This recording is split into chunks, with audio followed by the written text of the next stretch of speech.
everyone. I'm Justine Nguyen, and I'm a developer evangelist at Optimizely.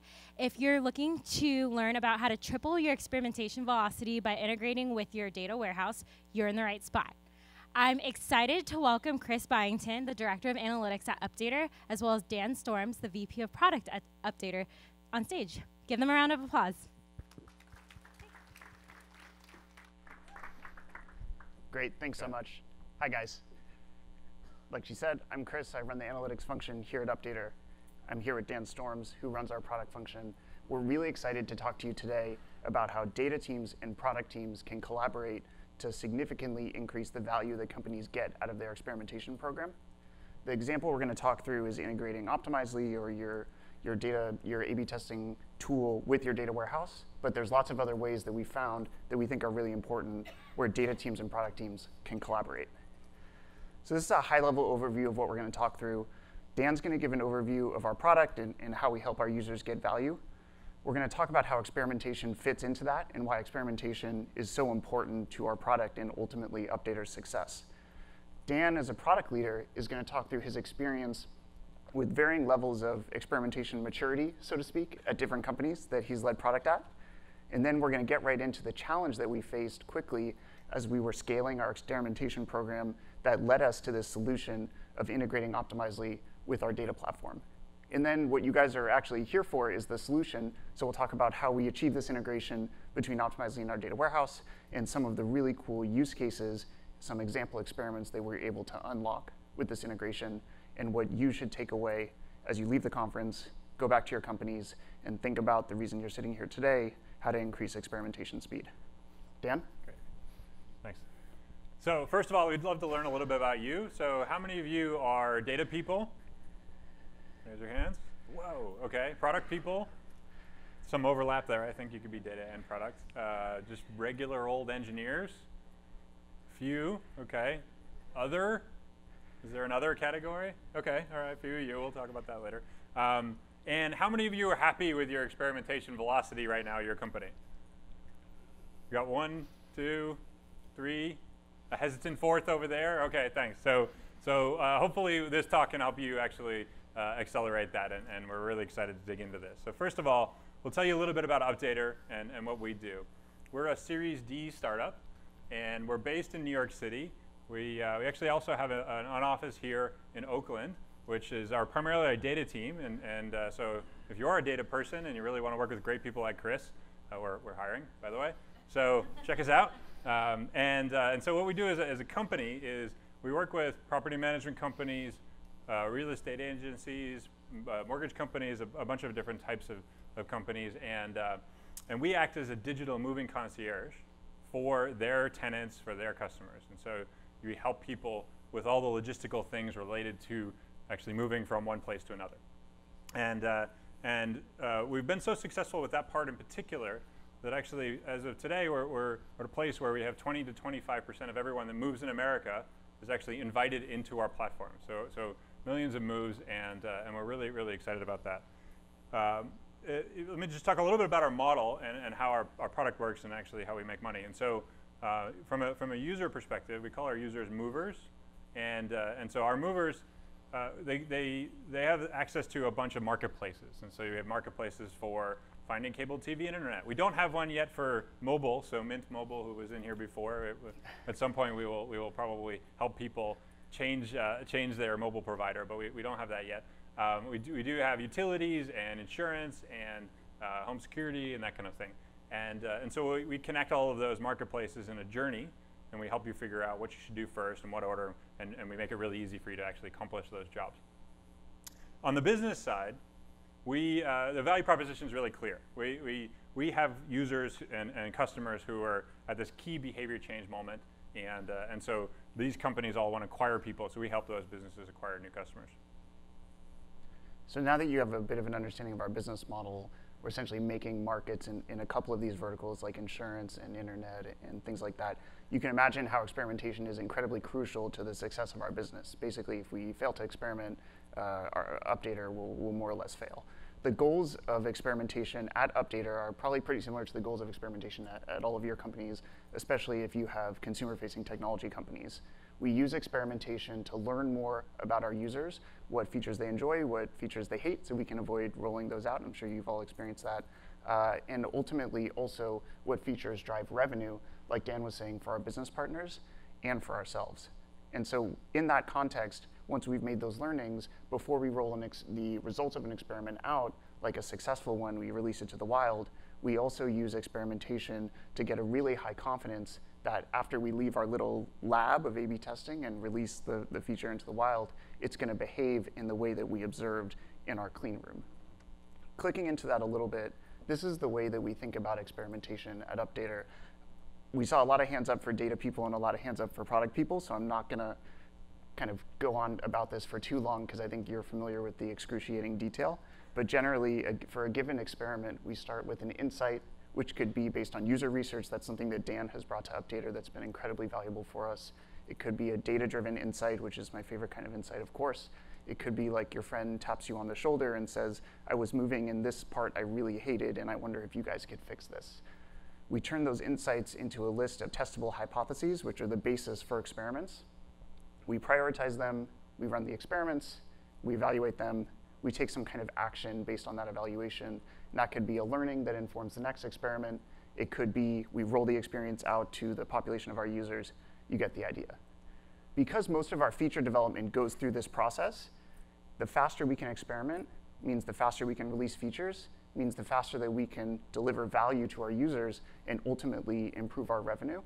So the way that we think about experimentation is not a given experiment has a start and an end, but rather it's a flywheel. The end of one experiment necessarily should imply the beginning of the next experiment. You can imagine this flywheel, the colors here, spinning around and faster, and they're kind of blurring together, and you don't want to stick your finger in it because you're going to get your finger cut off and stuff like that. So that's how we think about it, and we want to turn that flywheel as fast as possible. The quote here from Jeff Bezos, many of you may be familiar with, is something that we try to live by. We think our success as a company, if for a given experiment you have a certain probability of success, if we can fit more experiments into the same time period, we'll necessarily release more successful experiments into the wild, improve our product even more, drive revenue. You get the idea. So this is one of our guiding principles in the philosophy of our experimentation program. Of course, that's all like theoretical, and theory is only like practice and theory. And so when we were scaling our experimentation program and trying to turn this flywheel faster and faster, a challenge that we came up against is in the marketplaces that Dan was talking about, like internet is a good example, I think. A lot of the ways that our users actually get value at the end of the day was happening off-platform. We have these off-platform conversion metrics, which many of you may be familiar with. In our case, you had to call a call center in order to actually make the transfer of your plan from your current address to your new address. And so we didn't have visibility into that. We couldn't see what was going on, and that was a big blind spot in our funnels. It significantly slowed our experimentation down. So this is the thing that spurred us to integrate Optimizely with our data warehouse. We're going to talk a lot more about the upshot of this blind spot in a bit, but first Dan is going to talk about his experience dealing with this type of challenge at other companies. So let's go back in time 3 years. I was working at a company called XO Group, which is the main product there is the knot. And so if you've ever been engaged or gotten married, you should be very familiar with this, because 8 out of 10 couples who get engaged in America actually sign up for the knot. And so this is really great scale product, very similar dynamics to Updater. And in fact, so similar that a bunch of transactions that happen there, such as booking a venue or buying a registry gift, do happen off platform. So we built up the experimentation program at the Knot, but the company was transitioning from being sort of more of a media-oriented company to more of a product-oriented company. And in the time there, I spent a lot of nights, late nights, like looking at trend charts like the one on the red side here. And it was just really, really painful to figure out what was actually driving our users' behavior. Was it the features we rolled out, or just seasonality, or any kinds of different things? And so when I was interviewing with Updater 9 months ago, I met with the data team, and I was really, really excited because we had this promise of super fast experiments and really high confidence in the experiments and deep user insights, and it was really, really great. And then, of course, the reality wasn't quite as clean. And so there were bottlenecks in the funnel, and we actually, so as Chris was saying before, we had a lack of visibility when people were doing off the platform, and so we had confidence up to a certain point, but not so much confidence afterwards. So let me just talk you quickly through one of those flows, so that kind of this will be an example we'll use throughout the rest of the talk, so that you really have a sense of the journey that our users go through. So first, when they sign up, they sign up because they've been invited by us through one of our property management partners in particular, and they go through this flow where they come in, we help them figure out, okay, now is a good time for you to book your cable TV and internet. They answer some basic preference questions about what's their browsing behavior, are they gamers, that kind of stuff. And then they browse internet plans, and we make a recommendation of what's a really good choice for them. At that point, this is kind of the key moment for the rest of the talk, they make a choice to sort of select a plan and make a reservation. And at that point, they can't just book online because of limitations we have with the downstream partners. So you actually have to get on the phone and call our call center. And our call center is actually really great. It's like white labeled, and they answer as updater. But this point of like leaving the delightful digital experience where we have like amazing tracking experimentation and entering into the call center experience where we have very little visibility is like a big challenge for us. And so we were digging into this, and I'm really frustrated with this sort of big dynamic and big drop off. And so we're kind of in the context of this TV internet example. You can imagine not having visibility into the bottom funnel and how many users are actually calling that call center and getting installation was a big problem for our tracking. The upshot of it was a couple key obstacles. The first was it just took forever to evaluate experiments. So we have one of our data analysts here right now who's doing a lot of this work. The analysis and evaluation of an experiment over those off-platform metrics was super manual. We had to call up the call center, talk to them, ask them for an ad hoc file. They had to send us the ad hoc file in like a CSV and an email. It had records. I see some people like nodding who've like experienced this terrible like PTSD trauma of getting ad hoc data back from third parties. Then our analysts had to sit and evaluate the performance in that, I see the nodding, yeah, the performance of the users in each of those treatment and control groups and how they performed in the call center. Did they call? Did they schedule installation? Did the installation actually occur? These are incredibly analog things that are happening in real life, but that have real ramifications for our mostly digital business, like Dan was saying. So that took a really long time. That was one of the problems. Another problem that we had with this lack of visibility into off-platform metrics was we had super low confidence in the results. And there were two ways that this manifested. The first is when we were running an experiment, we could choose to experiment over the intermediate metrics that Dan was talking about, the reservation. It's pretty far down the funnel, and the users made a choice and feel okay about that, and we have that data in Optimizely now. So we could run an experiment over it, but without the visibility into whether those users were calling and getting installation, and frankly, whether we were making any revenue from it, I felt like there was a really low ceiling on those experiments in terms of confidence level. I thought we were at like, we could get to 50% confidence, but we really couldn't get any further than that. And me being a data person and also Dan being a product person, that just like was totally unacceptable. So we weren't interested in experimenting over those intermediate metrics, even though they were available in Optimizely. They were kind of convenient, but not good enough. Another decrease in confidence that we experienced as a result of this lack of visibility was while an experiment was running, even if we wanted to evaluate by hand the result of that experiment in the call center all the way down the funnel, we had no visibility into the results of the experiment while it was running. So I'm sure you guys have all experienced, you run an experiment, you put it out in the market, it's out there for like 1 day or 2 days, and you're like, oh, it's already doing really well, we can call it early. Oh, it's already doing really poorly. Oh, shoot, I made a mistake, we're gonna stop it. And that's like something that's really powerful about having real-time visibility into experiment behavior within Optimizely, and we didn't have any of that. So the reason that that was such a problem for us is we felt like we literally couldn't launch experiments that were really risky because we would have no visibility into the revenue impact while they were running. Sometimes we had to wait like 4, 5, 7 days until the run ended, and we weren't okay with accepting the risk of like a really poor experience during that time period only to find out afterward. So we had some great ideas that we thought had really high upside potential, but also really high downside potential, and we literally weren't experimenting them because of the risk. So that's a loss in confidence. And then a third upshot of the not having visibility into off-platform metrics was kind of a result of these first two. It was a huge loss in team productivity. We have an opportunity cost of doing the analysis for our data analysts. We have an opportunity cost of the product manager, who's also here, sitting with the data analyst to evaluate the results of the experiment when they're doing that manual analysis of the performance and treatment versus control. And those people could have been doing proactive analysis. They could have been designing new experiments. They could have been doing user interviews. Lots of stuff that or even taking lunch occasionally. Like or even no lunch. No. That's not in the script. Yeah. No, I'm kidding. So there's a real loss in kind of upside productivity and opportunity cost that we could have put towards better things instead of doing manual work. Being a data person, the concepts on the previous slide are fine, I guess, but I really want to put numbers against them. And so this is what it looked like, the challenges that we were facing with the lack of visibility into off-platform metrics. It took a couple hours for a data analyst to evaluate experiments by hand, like I was describing before.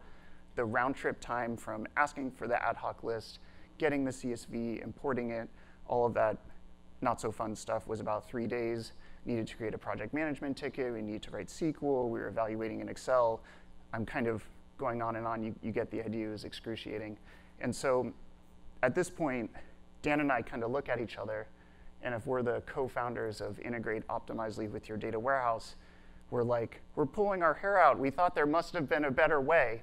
And if you're the VCs that we're pitching to, you're like nodding and you're like, yes, there totally is a better way.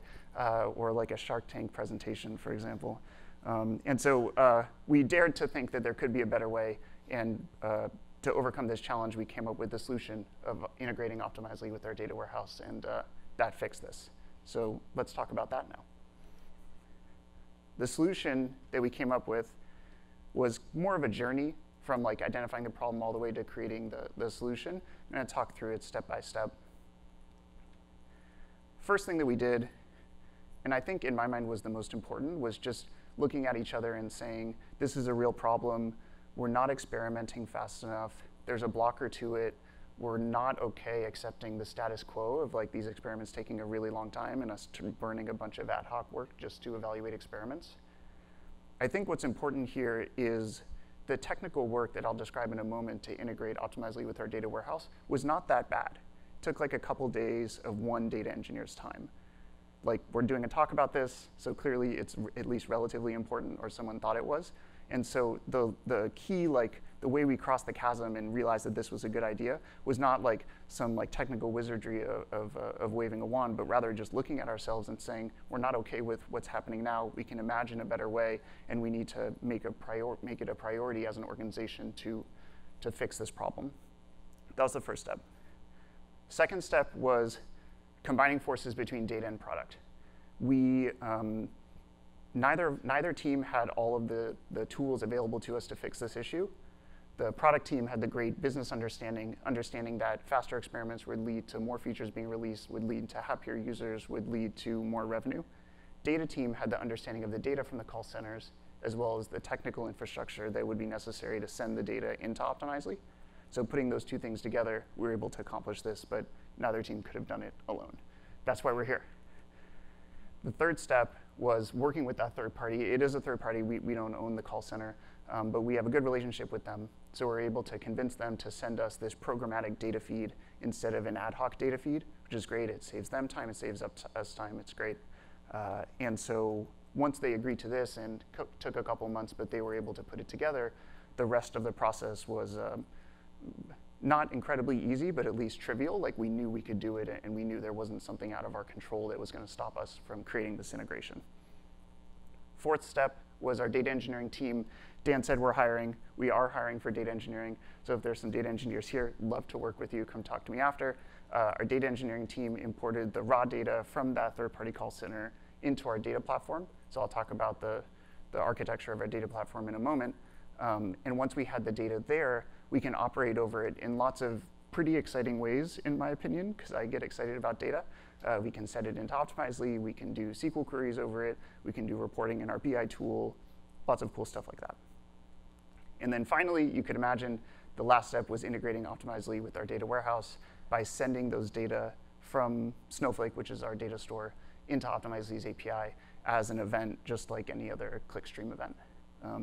And something I want to call out here is this integration wouldn't have been possible if Optimizely didn't support sending kind of arbitrary third-party data into its system by the user. So while we were in the sales cycle with Optimizely, I don't know if our AE is here, but if he is, great, thank you. We anticipated the need to send arbitrary data into Optimizely. We didn't know that this would be the use case, but we knew we would have a use case. And so this was the first example of kind of putting that tested feature to use. So that's our journey to integrating Optimizely with our data warehouse. This is what our data warehouse looks like, or our data platform. I'll talk through the journey of a piece of op platform data from the source to Optimizely as like a case in point. I'm not going to go over all of the architecture, it would be too complicated.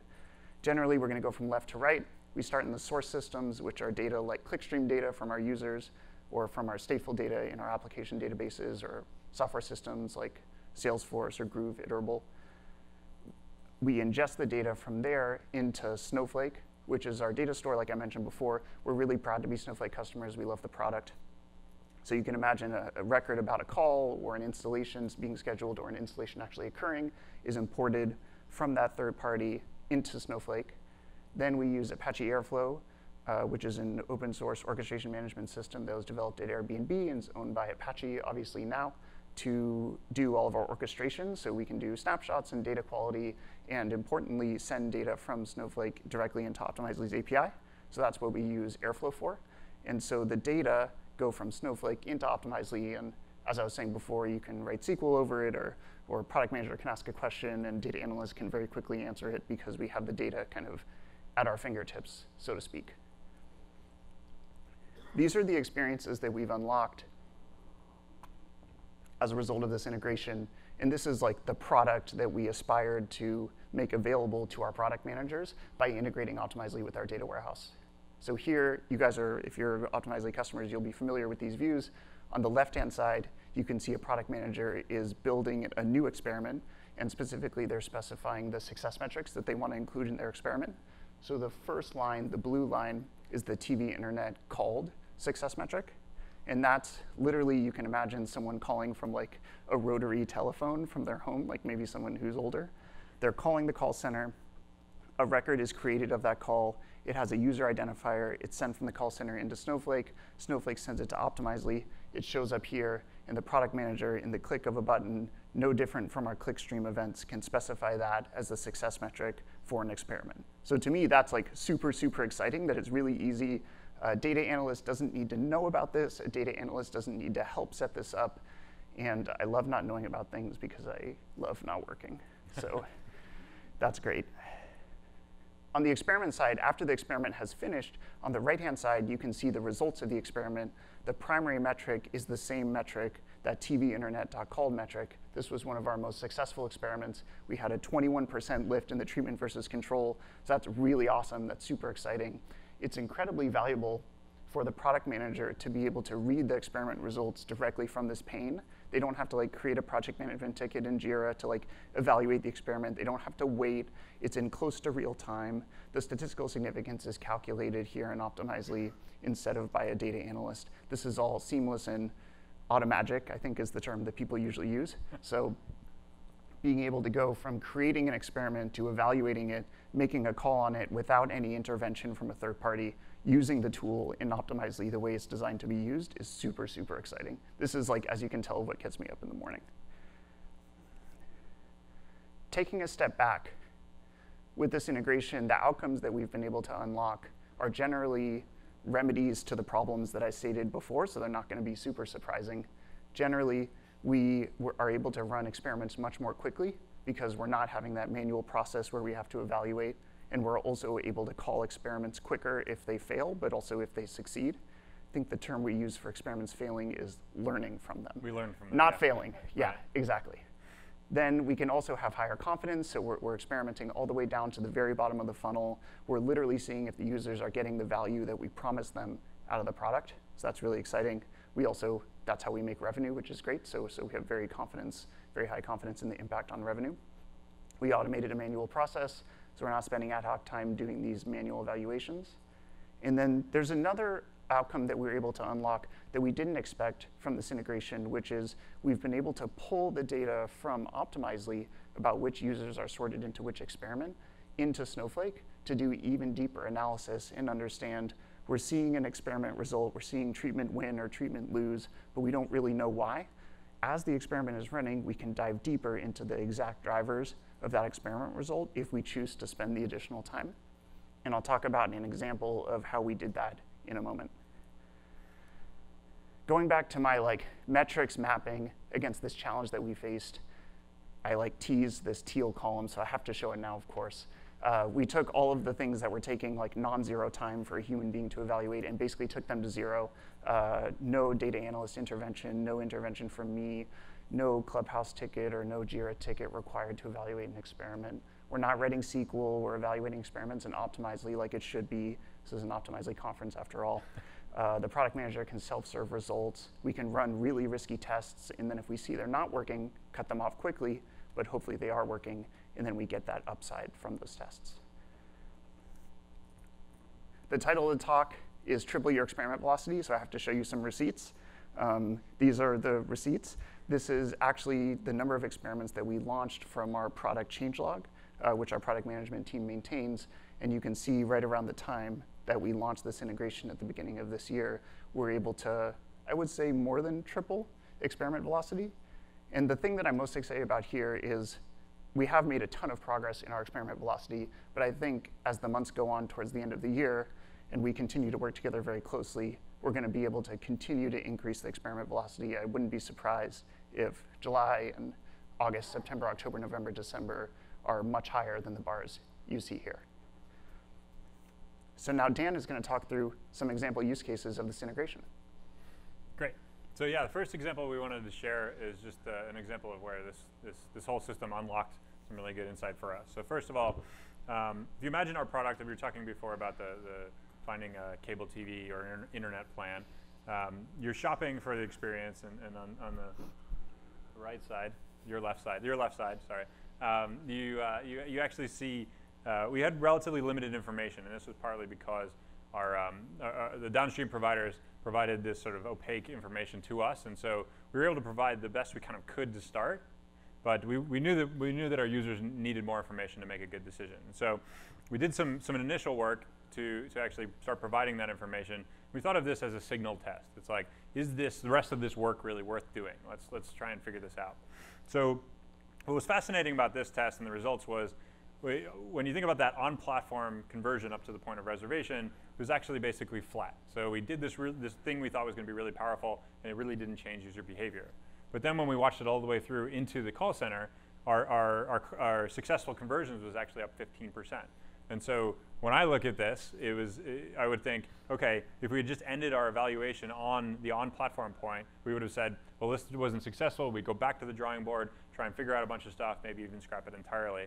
But if we played it out all the way through the end of the journey, we actually saw that this had a really good result, primarily for our users, but also for our business, right? So our users actually got a lot more information, and we after talking with the call center, we were able to find that they were actually more confident in their decision because they had the information they needed to make that decision, and the calls were faster too. So our call center was more efficient. So there's all these benefits, and we were able to put these in place really quickly without gnashing our teeth over it.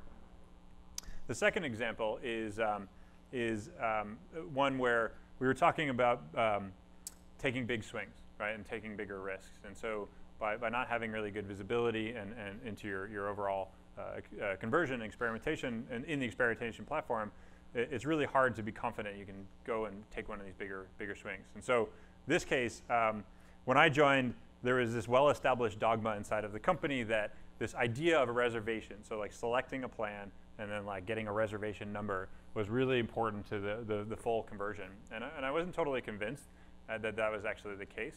And in fact, one of our main competitors was doing just this. They were just saying, there's no like concept of a reservation. It was like, here's the plan, just give us a call right now.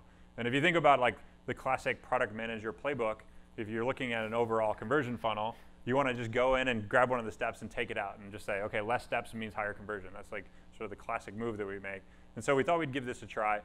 And we rolled it out, And relatively quickly, we saw that the conversion overall was down 23%.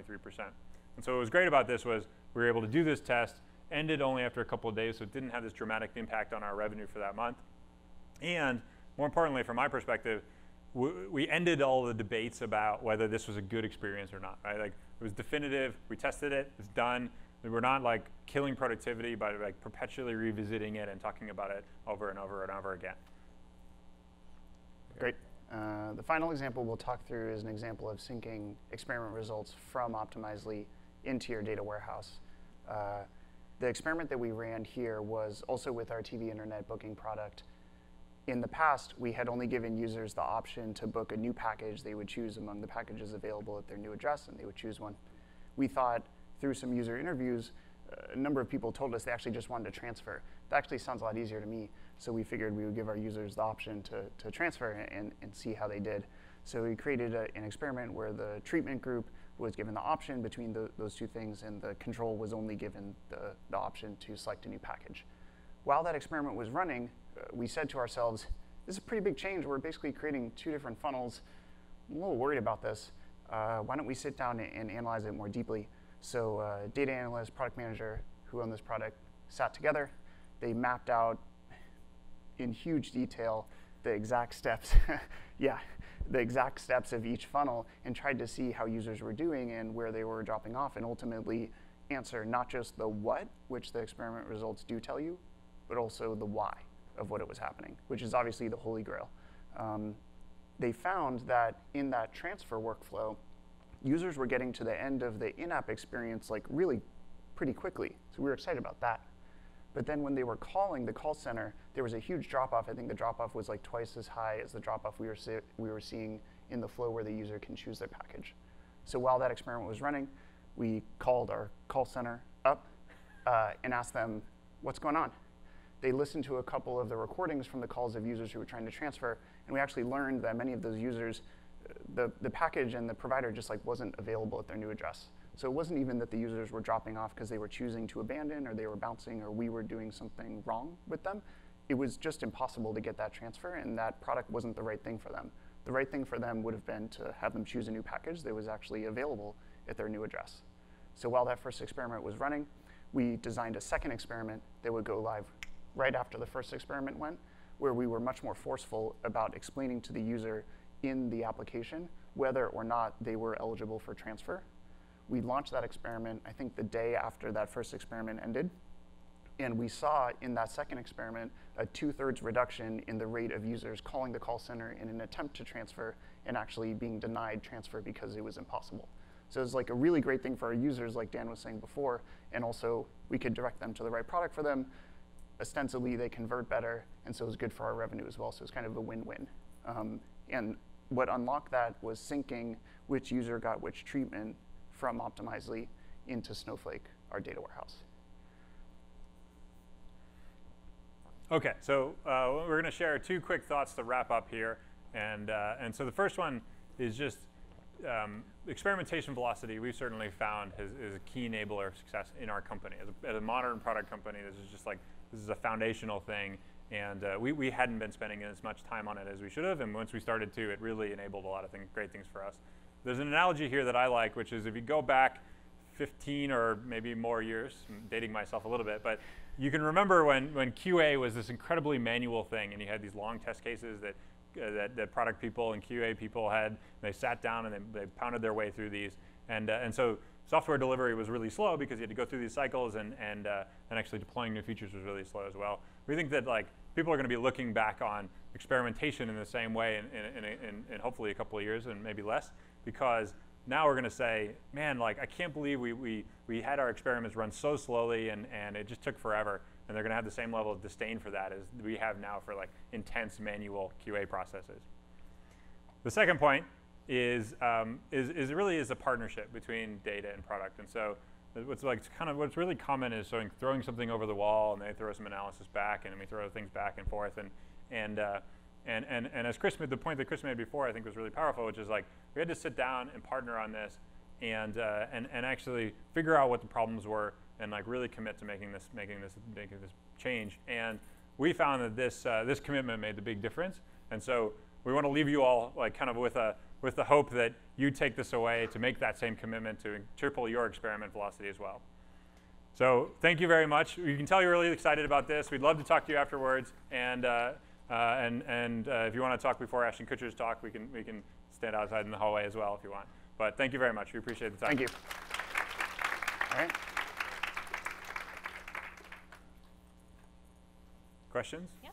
Okay. Hi. Yeah, thank you for the talk. That was really good. So in the case of offering two different experiences, like A/B testing, the the option to have a transfer versus not, how did you control, or how do you consider the fact that like some users might find out that other users have the feature and they don't? How do you make sure the experience doesn't get tarnished that way? Or is it something you just accept? Yeah, the fast version is something we accept. So one of the interesting dynamics of our behavior pattern is we actually have users for a really short period of time. So the fact that we figured out how to acquire users so effectively is like the key thing that unlocks our business. And so since we have them for maybe a couple of weeks, like that's not a big problem for us actually, interestingly. In general, we do, the thing I will add though is like when we do these more risky experiments, we do think a lot about like soft landing. Like we want people to have as good an experience as we possibly can. So we've done painted door tests, and like we do think about what's after the painted door, right? Like, we don't just like let them drop. And so we want people to be telling their friends about us. And so we do care about this, but we consciously choose to prioritize experiment velocity over some of these other things. And like our business partners are bought into that idea.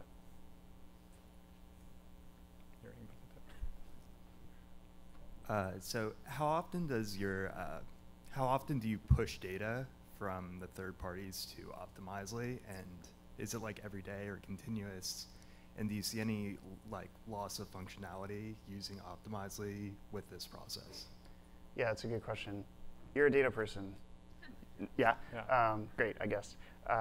We get the data a couple times a day. We're trying to increase that. We have a reasonable kind of handshake or agreement between the people consuming the data in Optimizely and the people sending it, that the data are not available like immediately after an experiment launches. There's like this grace period after which the results are kind of readable or valid, so to speak. So setting expectations about exactly what that latency is and giving kind of a green, yellow, red on like it's okay to use it, it's not okay to use it, while abstracting the technical depth, which it sounds like you're very familiar with, is I think the key for us.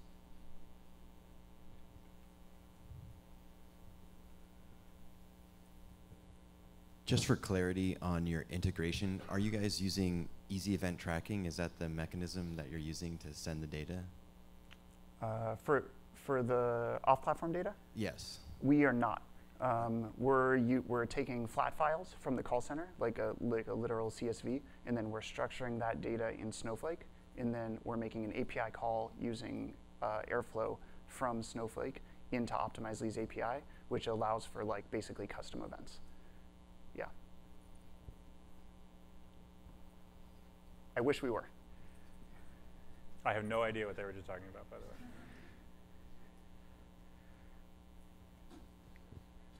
Hi, so I have a product question. So sometimes it seems you guys end an experiment early when the test variation performs worse than control version. Do you have any specific rules around when to stop an experiment? Well, it's a product question, but like I actually follow the lead of the data team. So you want to take this one? Sure. Yeah, it's a great question. We've had many debates about this. Yeah. In my mind, I'll do a little preamble about purpose of experimentation, and then I'll actually answer your question. In my mind, risk avoidance is one of the key purposes of like this kind of scalpel style experimentation, where it's very quick to see exactly the effect of the difference in treatment between variation B and variation A. So when a variant is performing poorly, we're overly ambitious to cut it off. Because like, what's the risk? The risk is maybe it had a small probability of actually being successful, but when you get to a certain confidence level, you think it's much more likely than not that it's hurting our users, and it's okay to stop it before the kind of holy grail statistical significance of 99 or 95 or whatever you're using. when on the other side of the coin, just to like read into the question a little bit, when a variant is performing very well, we're more stringent and more conservative with when we stop the experiment because we want a higher degree of confidence that the effect not only isn't negative, but also is positive. Does that make sense? And so let me add something else to that, which is it also depends on what else is queued up, right? So if nothing really valuable is queued up, then maybe we will let it run a little bit longer, and that's actually pretty okay for us, right? But if we think that this is blocking something that we think has really high potential, and we tend to prioritize things on like potential impact is kind of the main prioritization for us. So if we think this is blocking something that's really high potential, we will be more aggressive in cutting it off. So it's sort of all about the context. It's not just about that one particular experiment. Flywheel. The flywheel. Yeah. Boom. What else? Hey, thanks for the talk. It's really good. How often do you guys do deeper analysis in your own data warehouse? And when you do, does the stats engine get in the way with the imbalanced variant sample sizes?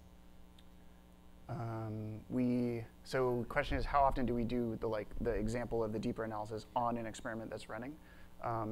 We have been working to do that as seldom as possible by sending attributes and like segment identifiers into Optimizely, so all of that work can be done within Optimizely, like homeowners moving 20 days from now, et cetera, et cetera, et cetera. We want to be able to click and drag in Optimizely because that's what the product's for.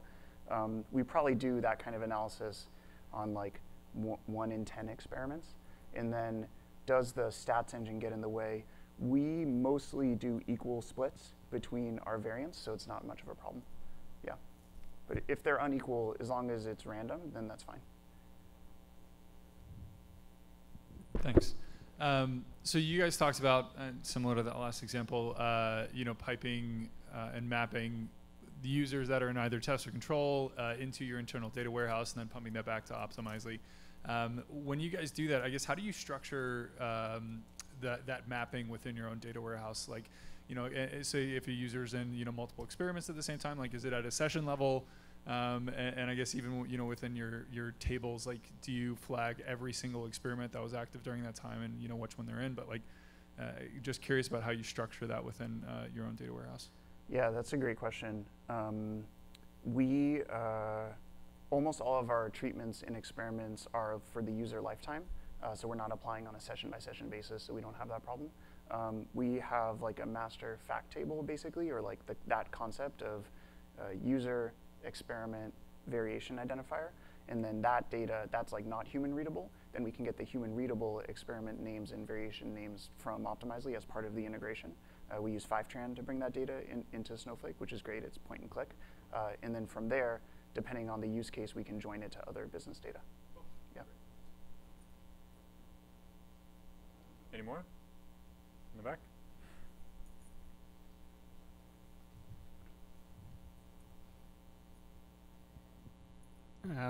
Hi. You possibly just answered this, but I just wanted to confirm. Like in terms of bringing data from Optimizely into internal data warehouses, what type of information are you bringing in? Like it sounded like you talked about the facts table.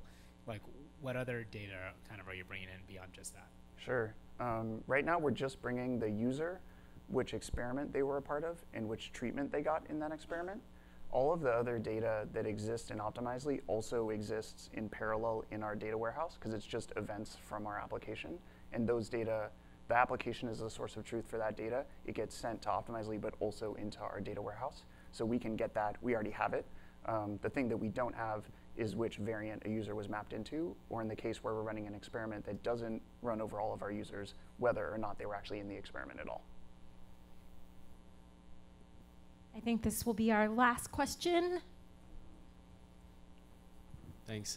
I just had a question. It sounded like the fix for this wasn't that hard. You said it was a couple days of engineering work. I'm just curious, what made you wait? It sounds like this was a problem for a while, so why wait if it wasn't a big lift? Yeah, no, that's a great question. That's like the little sand trap in this talk, huh? So what happened was we didn't have a head of product. Dan joined. He was super excited to try lots of things and had a lot of ideas about changes we can make for our product. That necessitated dramatically faster experimentation speed.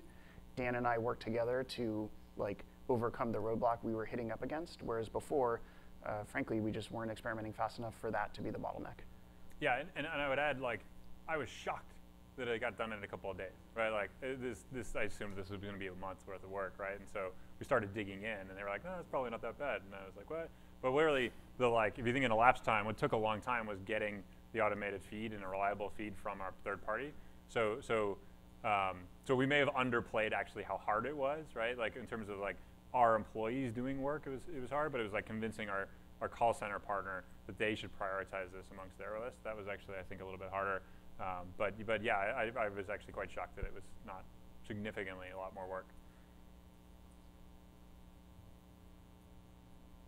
Awesome. Let's give them a round of applause. Thank you.